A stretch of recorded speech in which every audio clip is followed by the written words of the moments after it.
느지막한 이 나이에 저의 이야기를 들려드리고자 용기 내어 봅니다. 저는 예순을 바라보고 있는 두 아들의 엄마입니다. 지금 생각해보면 어려서부터 부유한 집안에서 나고 자란 탓에 어려서는 몰랐던 세상 풍파를 모두 겪으며 뒤늦게 철이 늦게 들었어요. 젊을 적 이야기지만 제 결혼을 축복해준 이는 없었어요. 제 집안에 비해 너무도 기우는 남자를 사랑했기 때문이죠. 제 남편은 참으로 가진 것이 없었어요. 그렇기에 제 집안에서는 반대가 무척 심했답니다. 하지만 어린 나이에 제 마음보다 중요한 게 뭐 있겠어요? 사랑이 전부라 여긴 저는 집안을 등지면서까지 남편을 택했어요. 우리 부부는 결혼 후 정말 열심히도 살아냈어요. 예나 지금이나 가난은 정말 산지옥이나 다름없으니까요. 가진 것 없이 자식들을 키워내야 하니 내 생이 오늘이 마지막인 것처럼 여기며 매일을 살았어요. 그 고생을 하며 살아와 이제 좀 편해질만 하니 제 나이 50에 남편이 암 진단을 받았고 투병 2년 만에 세상을 떠났네요. 그 일을 떠나보낸 슬픔은 잊을 길이 없었지만 자식들이 성인이 된 후라 사는 것에 대해 힘든 건 없었어요. 단 하나 마음에 걸리는 게 있다면 아들들이 결혼 정년기가 다 되도록 아직 가정을 이루지 않았다는 것 정도였죠. 너희 장가 갈 생각이 전혀 없는 건 아니지? 내 속 그만 태우고 얼른 장가 좀 가라, 응? 엄마도 참, 장가를 혼자 가나? 나나 영호나 짝이 있어야 가지. 너희는 그 나이 되도록 여자친구도 없어? 엄마, 원래 여자친구는 돈과 같아. 있다가도 없고 없다가도 있는 게 말이야. 그치요? 어련히 잘할 거라는 걸 알면서도 결혼은 또 다른 문제라는 생각에 시간이 흐를수록 제 걱정은 쌓여갔어요. 그런데 너무 섣부르게 제가 앞서 나갔다는 걸 나중에야 느꼈어요. 붉은 실로 이어진 자기만의 짝이 있다고들 하잖아요. 정말 그렇기라도 한 건지 아들 둘 다 비슷한 시기에 좋은 짝을 만나 속전속결로 장가를 가더군요. 그 후로는 세상의 근심이 모두 사라졌어요. 말로 다 표현 못했지만 장가도 못 가고 노총각으로 늙을까봐 내가 얼마나 걱정했는지 몰라. 그런데 단번에 며느리가 둘이나 생기다니 너무 기뻐서 아직도 믿기지 않아. 이제 동서랑 제가 있으니 기쁘게만 지내세요. 적적하시다 느끼시지 않도록 저희가 자주 찾아뵐게요. 고맙다. 이렇게 예쁜 딸이 둘이나 생겨 너무 든든하고 행복하구나. 딸이라고 생각해 주시니 너무 감사해요. 형님이랑 제가 어머님 사랑 듬뿍 받는 걸 보고 아주버님과 신랑이 질투하는 건 아닌가 몰라요. 첫째 며느리는 본성이 참 예쁜 아이고 둘째 며느리는 영특한 아이라 든든하기까지 했어요. 저는 너무도 소중한 며느리들이라는 생각이 절로 들었고 그래서 제 배 아파 낳은 아들 둘보다도 예뻐하고 아꼈어요. 이런 제 마음을 오롯이 느꼈는지 첫째 며느리는 안부 연락과 왕래를 통해 제 마음에 대한 감사를 표현했고 둘째 며느리는 선물과 용돈과 같은 것들을 전함으로 표현했어요. 첫째 며느리는 연년생에 손주를 낳아 전업주부로 지냈고 둘째 며느리는 간호사로 큰 병원에 근무를 했거든요. 아들을 둔 동네 아줌마들은 이런 저를 내심 부러워했어요. 영훈이 엄마는 참 복 많은 사람이야. 그치? 정말 자기를 끔찍이도 챙기던 아들들도 참 부러웠는데 이제 다정한 며느리에 능력 있는 며느리까지 얻었잖아. 그러게 나도 애들이 이렇게 큰 효도를 할 줄은 몰랐네. 저 역시 동네 사람들이 해주는 말에 동감했어요. 집안에 여자가 잘 들어오니 이렇게 화목하구나 싶기도 했죠. 제 노후는 다복한 집안에서 평안하게 살아가겠구나 하는 기대가 되기도 했답니다. 하지만 이건 어디까지나 제 생각일 뿐이었어요. 자신의 커리어를 중요하게 생각하던 둘째 며느리가 아직 계획에 없던 임신을 하게 되면서 모든 게 뒤틀렸습니다. 둘째 며느리가 결혼한 지 3년 만에 첫 임신 소식이 들려왔어요. 엄마, 내가 드디어 아빠가 된대. 나도 이제 아빠라고. 어머 세상에나. 이게 다 무슨 소리야? 임신한 거야? 응? 아이고 잘했다 잘했어. 둘째 아들이 30이 훌쩍 넘었던 때라 임신 소식이 제겐 얼마나 벅찼는지 모릅니다. 둘째 며느리도 어린 나이는 아니었던 터라 건강관리에 집중하며 최대한 조심하길 바랬어요. 하지만 둘째 며느리는 이전처럼 일을 하겠다 고집을 피우더군요. 임신 초기는 특히나 조심해야 하는 시기란다. 알고 있지? 네, 어머님. 너무 염려 마세요. 제 일이 간호사인걸요. 그래. 그래도 일은 이제 쉬는 게 어떠니? 큰 병원에서 근무하느라 많이 고되잖니. 무리해서 좋을 건 없으니 말이야. 그건 제가 알아서 할게요. 저는 임신 핑계로 제 커리어를 망치고 싶진 않아요. 벌써부터 경력 단절의 길로 가고 싶지 않거든요. 정 그렇다면 초기인 시기에만 잠깐이라도 휴식기를 가지는 걸 고려해보면 어떻겠니? 이 핑계 저 핑계를 대면서 빠지게 되면 저로 인해 피해볼 동료들은 어쩌고요. 복귀할 때 제게 얼마나 눈치를 주겠어요? 저 그런 거 정말 싫어요. 제가 힘들다고 느끼면 그때 제가 알아서 결단 내릴게요. 그런 것까지 관여하지는 말아주세요. 말려도 봤지만 너무도 완강해 쉽지 않았어요. 결국 며느리는 이전처럼 일을 나갔어요. 저는 그런 둘째 며느리와 아이가 걱정되어 집에서라도 편히 쉴 수 있도록 해줘야겠더라고요. 그래서 둘째 며느리 모르게 아들에게 당부했어요. 아들, 네가 세아가 힘들지 않도록 잘해야 한다. 밖에서 진을 빼고 오니까 되도록 네가 집안일에 신경 써. 내 둘째 며느리 고생시키지 말라 이 말이야. 알겠지? 엄마, 조금 서운하다. 나도 엄마 아들이거든. 어휴, 내 귀한 아들인 걸 누가 몰라. 임신 초기엔 호르몬 변화 때문에 가만히만 있어도 힘들어. 그런데 일까지 한다고 하니 오죽하겠니? 너도 힘들겠지만 그래도 눈 딱 감고 무조건 잘 챙겨줘. 여자는 임신했을 때의 기억이 평생 가는 거야. 알겠어. 그래야 아내도 편하고 엄마도 편하다는데 내가 못할 것도 없지. 저는 둘째 며느리가 혹여나 제 연락에 스트레스를 받을까봐 안부 연락도 줄일 정도로 무척이나 신경 썼어요.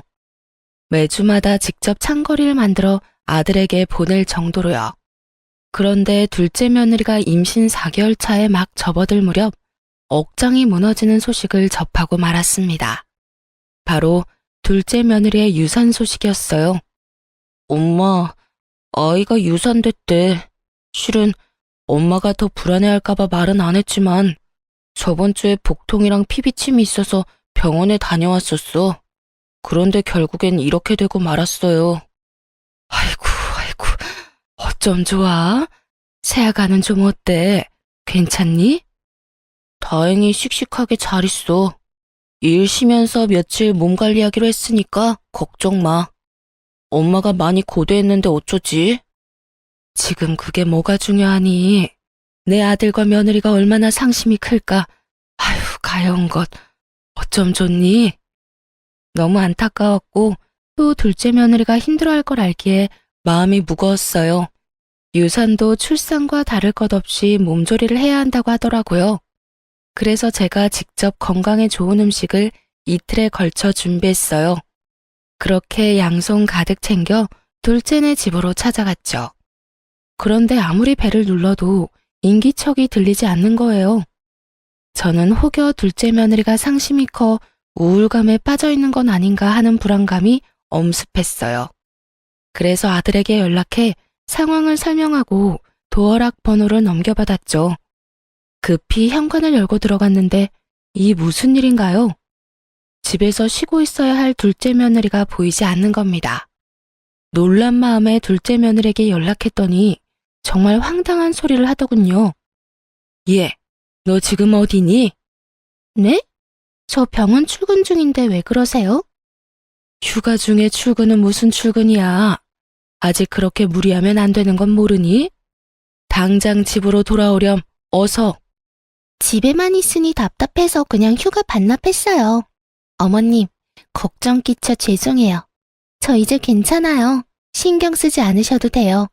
저 다 회복됐어요. 그래도 잘 쉬어야 하는데. 네 걱정에 반찬 이것저것 싸왔으니 끼니라도 잘 챙기렴. 며느리는 너무 대수롭지 않아 보였어요. 그래서 처음에는 기분이 영 좋지 않더라고요. 그런데 대화를 곱씹어 보니 착잡한 마음에 집에서 쉬는 것도 마다하고 일을 하려고 하는 건 아닌가 하는 생각이 들어 더욱 걱정이 밀려왔어요. 그 뒤로 둘째 며느리가 무리해서 건강이라도 나빠질까봐 보약까지 지어서 보냈을 정도로 정성을 쏟았어요. 첫째 며느리까지 저를 도와 둘째 며느리를 챙겼고요. 그런데 딱 2달 후 둘째 아들이 씩씩거리며 집에 찾아와서 분노를 쏟아내는 게 아니겠어요? 간만에 왔는데 기분이 영 안 좋아 보이네? 무슨 안 좋은 일 있어? 엄마, 나 아무래도 결혼을 잘못한 것 같아. 정말 화가 나 미치겠어. 너 설마 부부싸움하고 뛰쳐나온 거야? 으휴, 내가 못 살아. 워낙 둘째네가 둘 다 고집이 있는 편이라 저는 의견 충돌이 좀 있었나 보다 생각했어요. 부부싸움이라는 게 맞춰가기 위한 과정이라 생각하는 저는 둘째 며느리를 홀로 두고 뛰쳐나왔을 아들의 태도에 속이 터져서 한 소리를 했어요. 원래 부부싸움은 칼로 물베기라고들 한다지만 지금 네 태도는 예의가 없는 거야. 아무리 부부라도 지켜줘야 할 부분이 있는 거라고. 화가 조금 가라앉거든 돌아가서 대화로 잘 풀어봐. 아, 엄마. 지금 이 문제는 대화로 해결할 게 아니라니까. 대화로 해결 안 될 문제가 어디 있니? 부부 사이에는 먼저 사과하는 쪽이 이기는 거야. 그러니 너무 네 생각만 고집하지 말고 잘 조율을 해야지.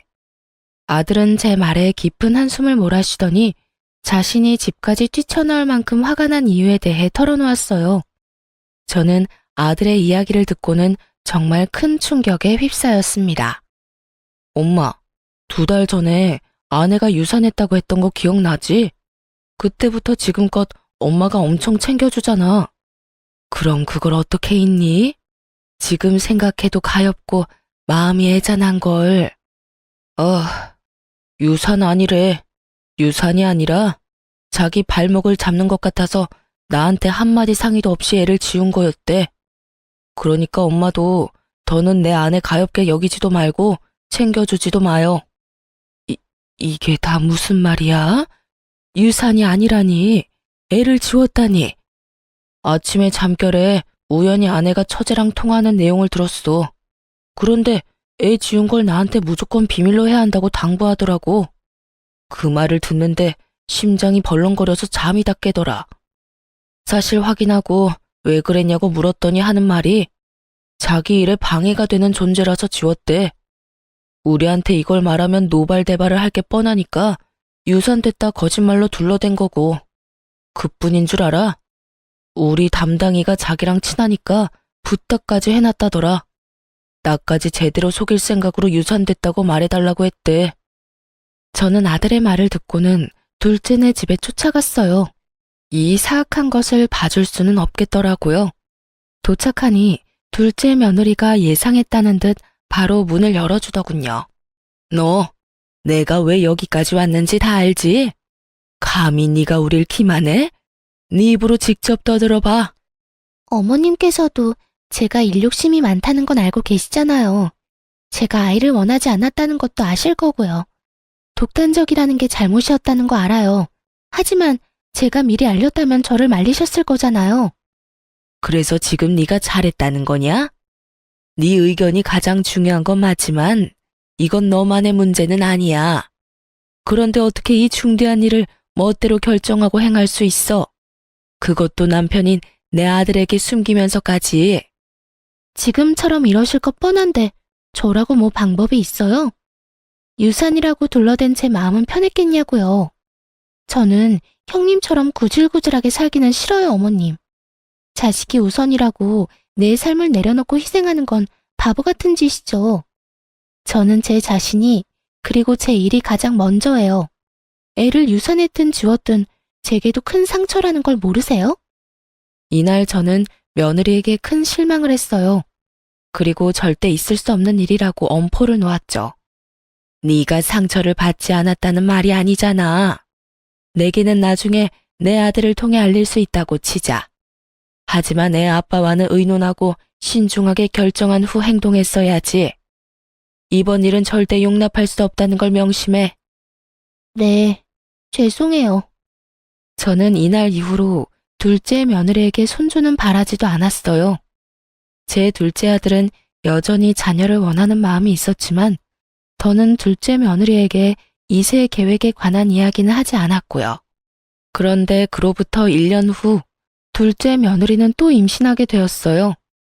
저는 이 또한 청천벽력과도 같았어요. 또다시 새 생명을 내쳐버리면 어쩌나 하는 높아심까지 들었거든요. 그래서 처음 이 소식을 들었을 때 축하하기를 망설였어요. 첫째 며느리에게 전화해 어쩌면 좋냐며 불안함을 표현하기까지 할 정도였죠. 둘째 임신 소식 너도 들었니? 네, 어머님. 안 그래도 좀 전에 동서랑 통화했는걸요. 별 말은 없고? 나는 불안해서 아직 연락도 못하고 이러고 있지 않니? 아, 어머님께서 낙심이 크셨었죠. 이번은 다를 거예요. 동서도 기뻐하는 것 같았는걸요. 첫째 며느리의 말을 듣고서야 둘째 며느리를 만나 이야기를 들어볼 용기가 생겼어요. 임신 축하한다, 아가. 저기, 내가 온 진심을 다해 축복해줘도 되는 게 맞니? 그럼요, 어머님. 임신했다는 사실이 너무도 가슴 벅차요. 1년 전 그 순간들이 큰 후회로 남았어요. 이 아이만큼은 제가 어떻게든 지킬 거예요. 잘 생각했다. 너무 다행이야. 그렇게 생각해줘서 고맙구나, 정말. 저는 둘째 며느리를 얼싸안으며 오롯이 기쁨을 표현했어요.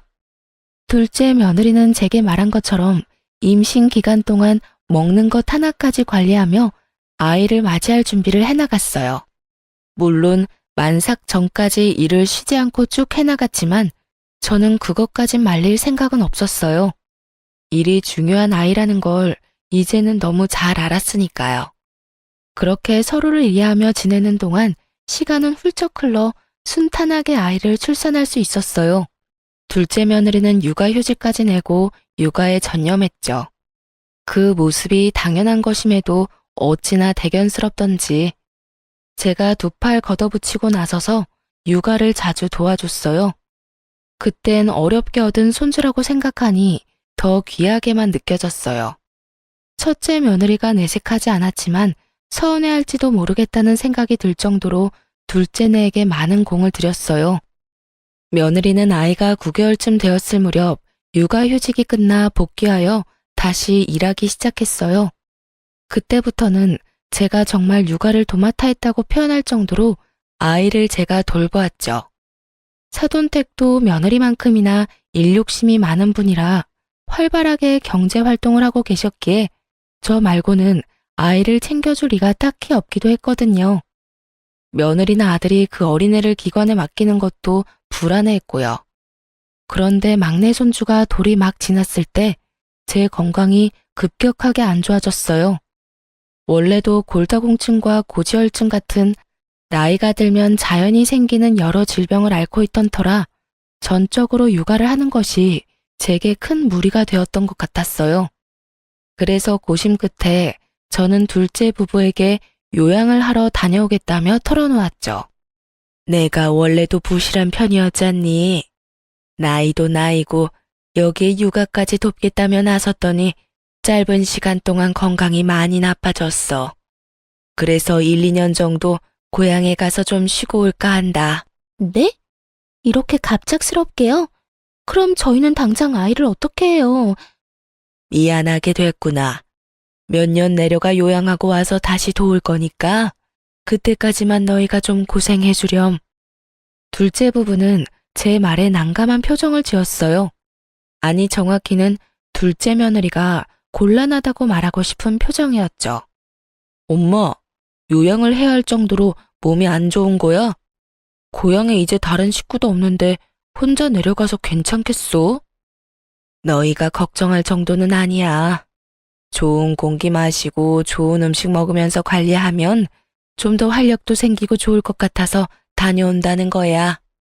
솔직히 어머님께서 암 같은 병도 아닌데 고향까지 내려가 요양을 할 필요는 없지 않나요? 그리고 애 봐줄 사람이 없어지면 저는 일을 어떻게 하라고요?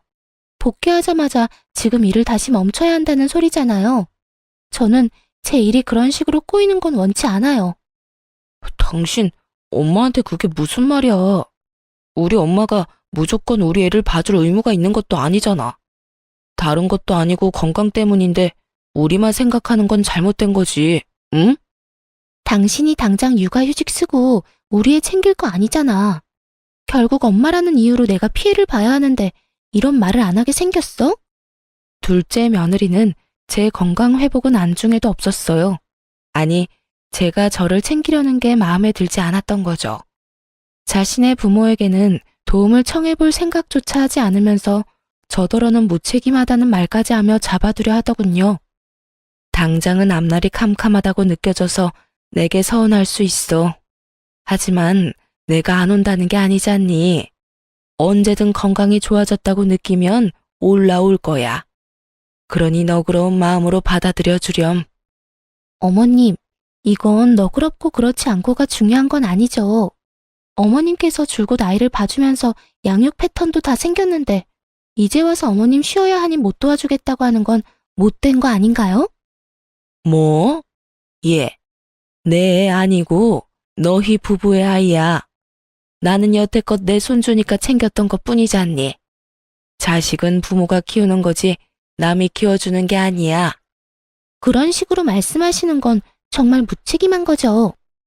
이날 처음으로 괜히 둘째 부부를 도와왔던 걸 후회했어요. 원래라면 아이가 기관에 적응한 후에 귀향하려 했지만 둘째 며느리의 말에 서운함이 들어 앞당겨 내려갔어요. 둘째 며느리는 그게 못마땅했는지 제가 내려가는 날까지도 연락 한 통 하지 않았어요. 그 후 둘째 며느리가 제게 연락을 해온 건 아들이 제게 용돈을 보냈다는 사실을 알게 되어서였죠. 그때부턴 사람 피를 말릴 작정인지 정말 하루가 멀다고 연락해 저를 들들 볶아대더군요. 남편이 어머님께 용돈 보내드렸다던데 이러려고 내려가신 거예요? 예, 내가 자식한테 용돈이나 받자고 이 먼 시골까지 왜 오니? 어머님께서 제 남편에게만 받는 것도 아니고 아주버님께도 받으면 돈 100만 원은 될 테니 충분히 의심할 만하죠. 너 사람을 뭘로 보고? 그리고 자식이 부모에게 용돈 주는 게 뭐 이상해? 사람을 이렇게 몰아가면 못 써. 애 엄마가 마음을 곱게 먹어야지. 자식 돈이나 탐내는 부모라는 소리를 하는 둘째 며느리를 도통 이해할 수 없었어요. 거기다 제가 아무리 그런 뜻이 없다고 말해도 믿으려고 하지도 않았죠. 엊그제는 정말 아주버님께서도 용돈을 드렸다면서요? 어머님, 정말 해도 해도 너무하네요. 내가 자식한테 용돈 받는 것까지 네 눈치를 봐야 하니? 말 맞다나. 내가 네 돈을 받은 것도 아닌데 도대체 왜 이래? 돈도 없으면서 시골까지 내려가 자식 등골 빼먹는 부모라니. 이게 말이나 되나요? 제가 아니면 이런 말을 어머님께 누가 하는데요? 아무도 안 하니 저라도 하는 거죠. 예, 난이 시험이야. 못 배운 애도 아니면서 말 가려 할 줄 모르니? 너 지금 네 애 안 봐준다고 이런 식으로 시위하는 거야? 이 봐요. 목소리 힘 좋은 것 좀 보라고요. 아픈 건 핑계고 자식 돈으로 놀고 먹으려는 속셈 맞잖아요. 그런 게 아니라면 이렇게 쌩쌩하면서 용돈을 왜 받으세요? 진짜 어머님 같은 분을 믿고 의지했다니 참 마음이 그렇네요. 저는 둘째 며느리가 너무 괴롭혀대니 요양은커녕 스트레스로 골병이 더 들 것만 같았어요. 시골에서 홀로 지내는 부모가 염려되어 딱 한 번 첫째와 둘째 아들이 용돈을 주었고 그걸 거절할 틈이 없어 고맙게 받았는데 그게 이리도 며느리에게 모욕을 들을 만큼 잘못인가요? 저는 너무 속상한 마음에 첫째 아들에게 연락해 하소연을 했어요. 아들, 네가 보내준 용돈 받았다가 내가 요양이 아니라 골병이 들게 생겼어. 왜? 내가 용돈을 잘못 보냈나? 나 때문에 은행까지 가는 괜한 걸음 하신 거야? 차라리 그런 거라면 낫지. 둘째 며느리가 용돈 좀 받았다고 얼마나 닥달인지 내가 정신이 나갈 지경이라니까. 네 동생한테는 이 이야기는 하지 말고 앞으로 용돈 보내지 마렴. 둘째한테도 용돈 그만 보내라고만 전해라. 원래도 입이 무겁고 의지가 됐던 첫째기에 연락해서 털어놓고 나니 마음이 조금은 나아졌어요. 하지만 그것도 잠시뿐이었죠. 둘째 며느리의 연락을 받고는 또다시 기분은 착 가라앉았어요. 이제 쉴 만큼 쉬시지 않았어요? 멀쩡한 몸뚱이 그만 놀리고 다시 올라오셔서 원래처럼 저희 도와주셔야 하는 것 아니에요? 너 정말 애가 왜 이리 못됐니? 네가 날 꾀병 부린다고 여기는 것까진 구구절절 설명할 생각이 없으니 넘어간다 치지만 정도껏 해야 할 것 아니야. 아, 방금 꾀병이라고 인정하신 거죠? 내가 이럴 줄 알았어. 자식들한테 돈 받고 싶어 구실 만들었던 게 맞네. 자식한테 용돈이 받고 싶거든 보탬이 되셔야 하는 것 아니에요? 이렇게 뻔뻔한 방법으로 용돈을 갈구하는 건 죄예요, 죄. 저는 보탬이 되라는 말에 열이 확 뻗쳤어요. 당돌한 아이라는 걸 알았지만 이렇게 못된 생각을 가졌을 거라곤 꿈에도 몰랐네요. 네, 시간이 꽤 흘러 제가 간과했던 거죠. 자기 일에 방해가 된다고 자신의 아이까지 말없이 지우내라는 걸요. 저는 며느리에게 이만했으면 그만하라고 경고했어요. 하지만 둘째 며느리는 멈추지 않았죠. 하루빨리 올라와서 절 돕는 게 좋으실 거예요. 자꾸 이런 식으로 저 힘들게 만들면 애만 두고 확 가출해버릴 줄 아세요? 뭐야? 그게 애엄마가 할 소리니? 너 정말 정도가 없는 애구나. 엄마라고 다 고분고분 희생할 필요는 없잖아요. 엄마 없는 애로 키우고 싶은 게 아니라면 어머님도 그 얕은 수작 그만 부리시고 올라오세요. 혹시 알아요? 그러면 제가 용돈이라도 좀 더 쥐어줄지. 장작 한 달을 꼬박 둘째 며느리에게 시달렸고 결국 아이까지 거론하며 저를 협박했어요. 저는 그 협박을 참지 못하고 몇 시간을 달려 둘째네 집에 쫓아갔습니다. 어머 어머님, 손주 사랑이 대단하시네요. 아니면 용돈 더 준다는 말에 오신 건가? 무슨 이유든 좋아요. 다시 와주셨으니까요. 저는 며느리의 망발에 다짜고짜 얼굴로 손을 날렸어요. 둘째 며느리는 새빨개진 얼굴로 질세라 제게 난리를 쳐댔어요. 보잘것도 없는 어머님이 감히 제 얼굴에 지금 손을 댄 거예요? 이렇게 손을 함부로 놀려서 어쩌려고 이러세요? 저는 뭐 못해서 참고 있는 줄 아시냐고요? 제가 어머님 상대로 신고라도 하면 어쩌려고 이러시는 건데요? 네? 눈을 똑바로 축혀뜨고는 대드는데 살쾡이가 따로 없었어요. 저는 끝까지 기어오르는 둘째 며느리와 오늘은 끝장을 보겠다는 마음으로 물러서지 않았습니다. 그렇게 장장 3시간을 며느리와 육탄전을 벌였고 제 아들이 막내 손주를 하원시켜 데리고 온 후에야 멈추게 되었네요. 아들은 제가 올라온 것도 모자라 우리 꼴을 보고 기겁을 했어요. 엄마, 갑자기 연락도 없이 여기까진 무슨 일이야? 꼴은 그게 다 뭐고 이게 다 어떻게 된 거야? 시험이 알기를 개떡같이 하는 며느리 혼쭐 좀 내주러 왔다. 엄마, 알아듣게 말을 해줘야 이해를 하지. 당신 엄마한테 무슨 잘못 저질렀어? 네 아내가 손주 안 봐주고 기양했다고 어찌나 사람을 들들 볶은 줄 아니? 그뿐이야. 네가 준 용돈 받았다고 사람을 못된 사람 취급하는데 내가 참을 수가 있어야지. 앞으로는 너희 일과 나는 별개다. 그런 줄 알아? 저는 자초지종 설명도 없이 무턱대고 둘째네 집을 나와 시골로 내려갔어요. 둘째 아들이 제게 몇 날 며칠을 연락해댔지만 받지 않았죠.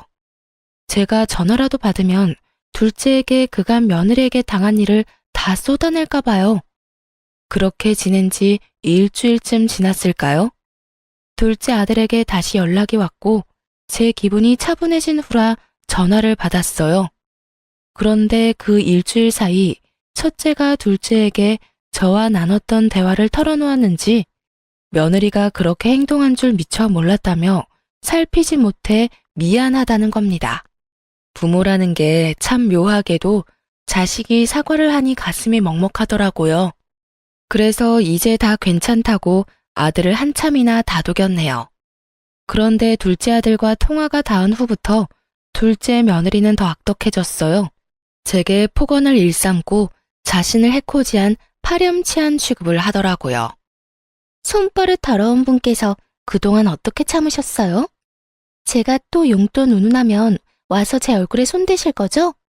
못 베어먹은 티 너무 나니까 소름 끼쳐. 네 이런 태도가 더 끔찍하다는 걸 모르니? 미련한 것. 뭐요? 자식들이 피땀 흘려 번 돈으로 지금 살고 있는 그 허름한 시골집까지 사서 요양하는 주제에 부모래도 다 같은 부모가 아니라더니 어머님처럼 양심 없고 부모 자격 없는 분은 또 처음 보네요. 네가 뭘 안다고 입을 함부로 놀려? 감히 네가 뭔데 부모 자격을 운운하니? 어? 왜 격분하고 그래요? 어머님께서 경제활동한 적 없으시잖아요. 그럼 보나마나 뻔한 것 아닌가요? 그런 건 동네 바보도 알겠네요. 기가 막혀. 참 가족이 뭐라고 이런 망발을 하는 며느리의 전화를 그리도 착실히 받았을까요? 제게 남는 건 고작 울화와 상처일 뿐인데요. 저는 더는 이런 며느리의 장단에 맞춰주지 않겠다 다짐했어요. 아니, 둘째 며느리의 되바라진 태도를 제대로 짓밟아주겠다 마음먹었죠. 그래서 며느리와의 통화가 끝나자마자 둘째에게 곧장 연락했어요. 아들, 내가 문자로 주소 하나 보낼 거야. 쉬는 날 꼭 며느리 데리고 내려오렴. 알겠지? 나흘 뒤 아들은 제 말대로 자기 가족들을 데리고 내려왔어요. 도착해 차에서 내린 둘째 며느리는 풍경을 보고는 기함했어요. 둘째 부부의 눈앞에 펼쳐진 광경은 넓은 앞마당이 있는 300평대의 초호화 단독 주택이었습니다. 네, 바로 제가 지내고 있던 고향 시골집이었어요. 며느리는 놀란 채 말까지 더듬으며 물었어요. 이곳은 도대체 어디예요? 여보, 설명 좀 해봐요. 글쎄, 나도 지금 좀 당황스러워서. 저는 아이들이 도착한 걸 알면서도 조금 늦게 맞이하러 나갔고 큰 단독주택에서 제가 현관을 열고 나오는 걸 보고 둘째 아들과 며느리의 입이 떡 벌어졌어요. 엄마, 이 집은 다 뭐야? 어머님께서 왜 저 집에서 나오세요? 설마 자식들 용돈 주는 걸로 이 호화스러운 집에서 월세로 지내는 거예요? 정말 노망이라도 나셨어요? 저는 명확한 근거도 없이 떠들고 있는 둘째 며느리의 면상에 손에 들고 있던 서류를 집어 던졌습니다. 아들이 서류를 주워 살필 때 곁눈질로 보던 며느리는 어떻게 된 거냐며 더 언성을 높여 물었어요. 이게 도대체 어떻게 된 거예요? 어떻게 어머님께 이런 어마어마한 집이 있을 수 있어요? 뭔가 잘못된 거 아니에요? 네? 난 이런 집 한 채 가지고 있으면 안 되니? 왜?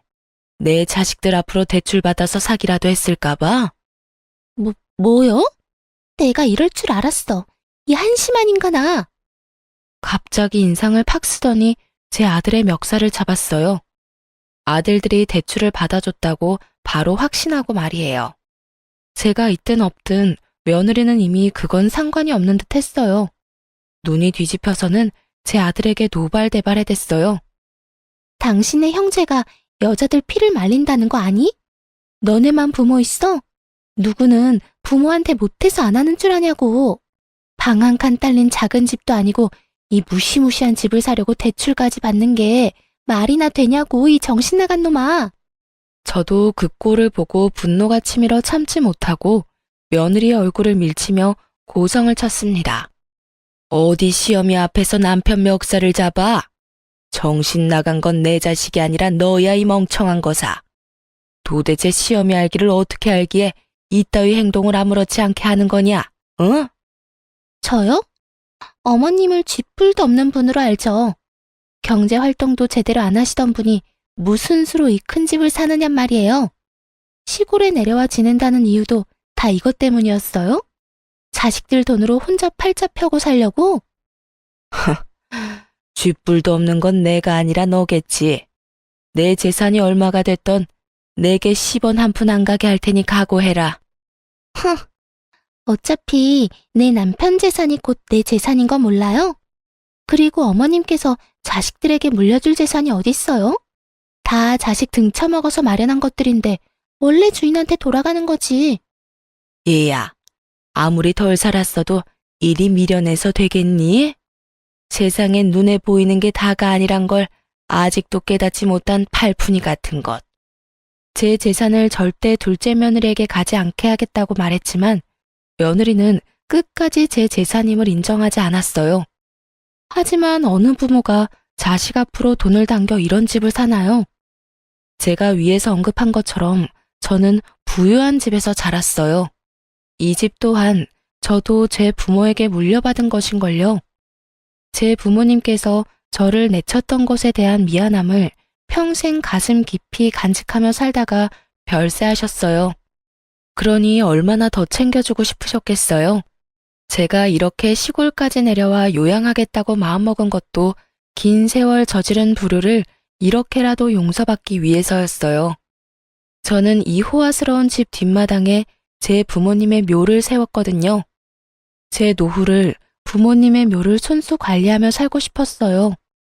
물론 건강이 나아지면 상경에 제 자식을 챙기겠지만 한 달에 한 번은 내려와 제 부모님의 묘를 관리할 계획이었고요. 하지만 이런 제 사정과 뜻을 알 리 없는 둘째 며느리는 이 집이 제 명의의 집이라는 걸 끝까지 믿으려 하지 않았어요. 제 말처럼 자식들의 도움이 아니라면 이 집은 어떻게 마련하신 건데요? 이 종이 쪼가리에 불과한 서류를 어떻게 믿느냐고요? 내가 왜 그런 짓까지 해야 하니? 고작 너 하나를 속이자고. 어머님 자존심을 지키기 위해서겠죠. 그래서 돈 내고 대여해놓고 자기 집인 것처럼 하는 거잖아요. 서류까지 위조해가면서 이런 일 벌인 거 죄예요, 죄. 당신 정말 엄마한테 무슨 말을 하는 거야? 우리 엄마 그런 못된 분 아니야. 그만해. 너 참 재미있는 상상까지 하는구나. 무슨 근거로 위조라고 표현하는지 나는 모르겠구나. 끝까지 자존심 부리겠다 이거죠? 좋아요. 어머님 사기죄로 고소당할 준비나 하세요. 이런 무서운 일까지 저지르고 좋게 넘어갈 줄 아셨어요? 올라오라고 말할 때 얌전히 와서 손주 양육이나 하면서 지냈으면 좋았잖아요. 양육하기 싫어 수작 부리다 콩밥까지 먹게 생겼으니 어떡해요? 말하는 꼴이 아주 되바라져서는 신고해 볼 테면 해봐 어디. 네가 바라는 대로 되는지 한번 보자꾸나. 엄마까지 왜 이래? 며느리가 이렇게 끝까지 큰 소리를 칠 수 있었던 이유는 아마도 아들도 이 집에 대한 존재를 몰랐기 때문이겠죠. 며느리는 이날 돌아가서 정말 저를 신고했습니다. 물론 이 일로 제가 스트레스를 많이 받기도 했지만 결과적으로는 제 땅이라는 것만 제대로 증명된 채 며느리가 바라던 모습은 안타깝게도 전혀 없이 흐지부지 끝이 났죠.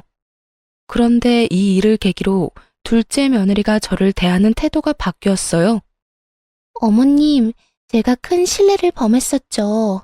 저 지금 정말 많이 반성하고 있어요. 앞으로는 어머님 말씀만 믿으며 지낼게요.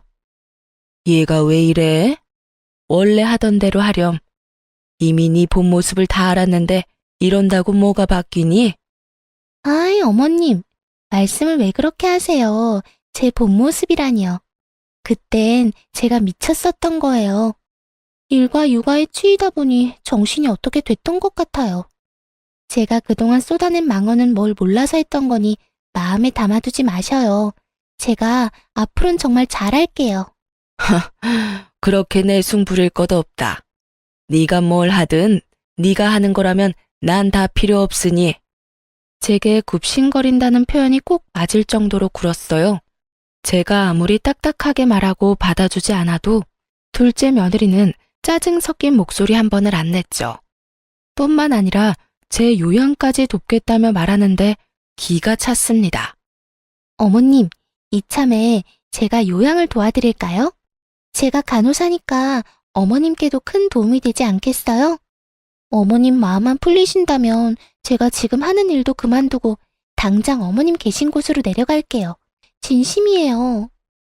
너 정말 네가 날 챙긴다는 핑계로 내려와 있으면 내 아들과 손주는 어떻게 지내라는 거니? 제가 아이를 데리고 내려가야죠.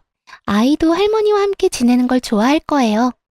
어머님도 우리 애 보면서 지내면 활력이 생기지 않겠어요? 아, 물론 어머님께 애를 보라는 건 아니에요. 그럼 지금 나 하나 때문에 내 아들과 손주를 떼놓겠다. 이 말이니? 너 정말 생각이 있는 애니 없는 애니? 아이에게 아빠가 얼마나 중요한지 몰라? 며느리의 말에 저는 속에서 천불이 났어요.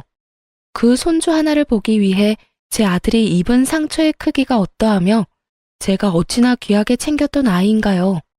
그런 아이를 떼놓을 생각까지 한다뇨. 그런데 더 화가 났던 건 제 말의 요지를 파악하지 못하는 아두남이었어요. 아니, 제 말을 이해할 생각도 하지 않았다는 게 맞는 거겠죠. 애 아빠는 주말에 내려와서 보고 가면 되는 거잖아요. 그리고 어머님, 돈이 있어야 자식도 키우는 법이에요. 지금 굳이 중요한 건 그 돈을 품고 있는 어머님이죠. 말도 안 되는 소리를 잘도 떠드는구나. 됐다. 이런 이유라면 다시 연락할 필요 없어. 내 아들이 내 손주와 떨어져 지내는 꼴은 내가 못 본다. 하지만 아픈 어머님을 어떻게 혼자 두나요? 그리고 그간 제가 못한 걸 만회하려면 내려가서 어머님을 보필해야죠. 필요 없대도 넌 네 일이나 하면서 네 가정에나 충실하렴. 어머님, 거절만 하지 마시고 잘 생각해 보세요. 늙을수록 곁에 사람이 있어야 한다는 것 아시잖아요. 그리고 저도 이게 다 제 아이를 위한 거라니까요. 제게 못했던 걸 용서받고 예쁨을 받아야 어머님 재산이 제 아들에게까지 유용하게 쓰이는 거잖아요. 며느리는 시답지 않은 소리들을 해대며 제 재산에 관심을 표현했어요. 하지만 저는 이 속물이 소름이 끼칠 지경이었죠. 한 일주일은 저를 설득하려 나긋이 말했지만 개벌은 난 못 준다고 시간이 좀 지나니 슬슬 본 모습을 보였어요. 자신의 생각대로 해줘야 한다 강요했고 더 나아가 자기를 무시하는 거냐며 큰 소리를 쳐댔어요. 그뿐인가요?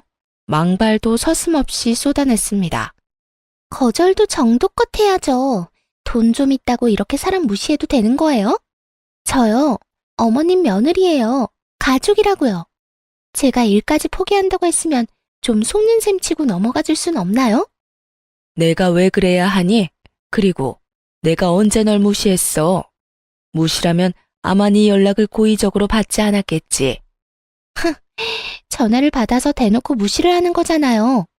제 일까지 포기한다는 게 어떤 의미인지 모르세요? 제가 그 정도로 노력을 쏟고 있다는 거잖아요. 어머님 정말 그러는 거 아니에요. 너 참 웃긴 애다. 너야말로 그러는 거 아니지. 내 재산 여부를 몰랐을 땐 그렇게 되바라지게 굴더니 내가 봐주고 넘어가니까 그래도 되는 줄 아니? 적당히 하렴. 봐주는 것도 정도가 있는 거야.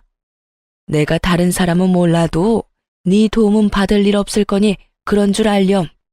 나도 이제 당신 도와줄 맘 없어. 돈 좀 있다고 나 무시하는 사람한테 나도 잘 보일 생각 없다고. 빨리 이 세상 떴으면 싶은 마음뿐이거든. 어차피 내 남편한테 재산 넘어가면 그 돈이 다 나한테 오는 거잖아. 그러니 내 재산이나 다를 바가 없다고. 당신 마음대로 재산 분할을 하는 게 될 줄 알아? 내가 무슨 수를 써서라도 당신이 빨리 세상 뜨게 만들 거야. 알아? 이 통화 이후에도 둘째 며느리는 저를 저주하는 듯한 내용이 가득 담긴 문자들을 수도 없이 보냈어요. 돈에 눈이 뒤집혀 제 죽음까지 운운하는 며느리를 더는 좋게 넘어갈 수 없었죠. 그 주 주말 저는 온 식구를 다 불렀습니다. 둘째 부부까지도요. 둘째 며느리는 자신의 말에 제가 겁이라도 먹은 줄 아는지 기고만장한 표정까지 하고 있더군요. 아무것도 모르는 첫째 며느리는 간만에 절 만난다며 손수해온 제철 음식들을 양손 가득 챙겨왔고요. 그런데 둘째 며느리가 이런 첫째 며느리에게 버르장머리 없이 또 입을 나불댔어요. 형님은 멍청하고 눈치가 없네요. 지금이 어떤 자리인 줄 알고 이런 냄새나는 음식을 챙겨와요? 이래서 집에만 있는 여자들은 안 된다니까. 동서, 무슨 말이 그래. 오랜만에 어머님 뵙는 거라 좀 챙겨왔을 뿐인데 내가 동서한테 그런 말을 들을 필요는 없지 않아? 제 말은 오늘 이 자리가 모여서 밥이나 먹자고 마련한 자리가 아니라는 뜻이에요. 그런 걸 파악도 못하고 온 형님이 미련해 보이잖아요. 둘의 대화를 듣다 못한 제가 둘째 며느리에게 한 소리 하려던 순간 집에 손님이 찾아왔어요. 바로 부모님의 재산을 관리해 주셨던 변호사였죠. 저는 자식들을 전부 거실로 불러 모은 후 제 재산 상속에 관한 얘기를 모두 털어놓았어요. 그리고 곧 변호사의 말이 끝나자 둘째 며느리는 발칵 뒤집혔습니다. 둘째 아드님께는 추가 조항이 하나 더 있으십니다. 네? 제게요? 어떤 조항 말씀이시죠? 둘째 아드님께서 이 모든 재산을 상속받기 위해서는 현 아내분인 서진주님과 이혼을 하셔야 합니다. 이게 무슨 말이야? 이혼이라뇨. 어머님, 정말 끝까지 제게 이러실 거예요? 네? 제가 미쳤다고 이혼을 해요? 제가 왜요, 왜? 둘째네 이혼을 거론하자 온 가족이 놀란 눈치였어요. 둘째 며느리도 절대 이혼을 할 수 없다 난리쳤죠. 저는 제 핸드폰에 녹음되어 있는 파일 하나를 재생했어요. 그리고 곧 둘째 며느리의 목소리가 거실 가득 울려 퍼졌습니다. 제 죽음을 고대한다는 둘째 며느리의 망언이 말이에요. 그리고 전 며느리가 제게 보냈던 문자들을 전부 공개했어요. 그뿐일까요? 아들과 함께 둘째 며느리가 처음 집에 내려왔던 날 저희가 나눈 대화가 담긴 CCTV 영상까지도 전부 보여주었어요. 이 모든 사실을 가족들에게 낱낱이 밝히고 나서야 둘째 며느리는 사색이 된 얼굴로 힘없이 바닥에 주저앉았습니다. 아들들은 둘째 며느리에게 사람도 아니라며 분노했어요. 온 식구가 둘째 며느리의 만행과 욕심을 알게 되자 둘째 아들은 재산 때문이 아니라 자신과 저를 위해 이혼하겠다고 나섰어요. 당신이 뒤에서까지 어떻게 이래? 우리 엄마한테 이런 몹쓸 말을 쏟아낼 수 있냐고. 여보, 이건 모함이야. 처음부터 내가 그런 식으로 굴었던 건 아니라고. 날 좀 믿어줘. 내 말 좀 먼저 들어봐. 네가 하는 말을 내가 어떻게 믿어? 이렇게 증거들이 다 있는데 내가 무슨 수로 네 말을 믿어? 우린 이제 끝이야. 이혼이라고. 아들은 그 길로 이혼 소송을 걸었어요. 변호사를 통해 며느리에게는 내 아들 재산을 한 푼도 넘어가지 않도록 부탁했고 양육권도 넘어가지 않도록 힘을 써달라고 말했어요. 둘째 며느리는 양육권을 가지고 끝까지 물고 늘어졌어요. 하지만 이미 제 휴대폰에는 아이보다 돈이 우선이라는 며느리의 무수히 많은 말들이 담겨 있잖아요. 결국 자신의 말이 자기의 발목을 잡았고 양육권도 아들이 넘겨받게 되었습니다. 이혼당한 며느리는 양육권까지 빼앗긴 뒤에야 자신에게 남은 게 하나도 없다고 느낀 건지 아들에게 애원하기 시작했어요. 나 재산 한 푼 없어도 돼. 돈 다 당신이 가져. 홧김에 한 몇 마디 말 때문에 양육권까지 빼앗기고 나 이렇게 모든 걸 다 잃고 떠날 수는 없어. 우리 이혼 엎으면 안 될까? 내가 정말 지금부터라도 잘할게. 응? 난 당신 같은 아내 필요 없어. 이제 와서 후회하는 척 이렇게 질척대지 마. 여보 제발 이렇게 허무하게 날 내치지 말아줘. 아들은 전 며느리의 애원을 끝까지 들어주지 않았어요. 그러니 제게 찾아와 무릎까지 꿇고는 싹싹 빌더군요. 어머님, 제가 다 잘못했어요. 저 이렇게는 못 끝내요. 남편의 재산은 하나도 탐내지 않을게요. 그러니 저 좀 다시 받아주세요. 저 이렇게 이혼 못해요. 이런 결말이라 유감이구나. 하지만 나는 널 더는 가족으로 여기며 살고 싶지 않아. 지금이라도 네 본 모습을 우리 가족이 알고 널 떨쳐낸 것이 무척이나 다행스럽다고 생각하니까 말이야. 어머님, 제발요. 앞으로는 정말 고분고분한 며느리로 어머님과 남편의 생각이 곧 제 생각이라 여기며 살게요. 일을 하지 말라시면 일도 안 하고 주부로 최선을 다하며 지낼게요. 그러니 제발 저 좀 받아주세요. 전 며느리가 아무리 제게 매달려도 저는 굽히지 않았어요. 왜냐면 며느리가 이렇게까지 하는 것도 다 제 아들의 경제력 때문이라는 걸 저는 아니까요. 그 후에도 꽤 긴 시간 저희에게 찾아와 자길 받아달라 청했어요. 하지만 저나 아들이나 둘 다 거들떠도 보지 않았습니다. 손주가 어리니 면접 교섭일에 아들이 직접 아이를 보여주곤 했는데 그때마다 많은 핑계를 대며 매달렸어요. 한 번은 최후의 수단이라며 아이와 둘이 시간을 보낼 때 아들 모르게 아이를 데리고 자취를 감췄던 적이 있어요. 그날 아이를 찾기 위해 난리도 아니었죠. 그리고 결국 그 경솔한 행동으로 다시는 아이와 단둘이 보내는 시간조차 사라졌답니다. 지금은 제 단독주택에 한 달에 한 번씩 아이들이 내려와 추억을 쌓으며 즐겁게 지내고 있어요. 둘째 아들은 손주를 데리고 제 집으로 완전히 내려왔고요. 제가 그동안 맘고생했을 걸 생각하면 미안하다며 어찌나 저를 챙기는지 몰라요. 저는 아들의 챙김을, 아들은 저의 챙김을 받으며 서로 도우며 지내니 마음도 한결 편하고 웃을 일도 많아요. 그렇기에 지금의 제 전원 생활은 너무도 만족스럽네요. 집에 아이가 있으면 분위기부터가 다르잖아요. 제 막내 손주가 저의 행복이랍니다. 아이가 엄마의 빈자리를 느끼지 않았으면 해서 열심히 노력 중이며 아이에게 이런 제 마음이 닿길 바래요. 엄마의 역할이 얼마나 중요한지 잘 알기에 요망한 며느리라도 아이에게 최선을 다할 준비가 된다면 언제고 용서할 준비는 되어 있어요. 물론 제 가족으로 다시 받아들일 순 없지만 아이의 엄마로서는 인정할 수 있게 되겠죠. 부디 이혼당한 둘째 며느리가 혼자가 된 삶을 통해 소중함에도 우선순위가 있고 그걸 지키기 위해 어떤 마음과 노력이 필요한지 깊이 깨닫는 날이 오길 바라봅니다. 제 사연을 들어주신 시청자분께 감사의 말씀 전하며 이만 마칩니다. 감사합니다.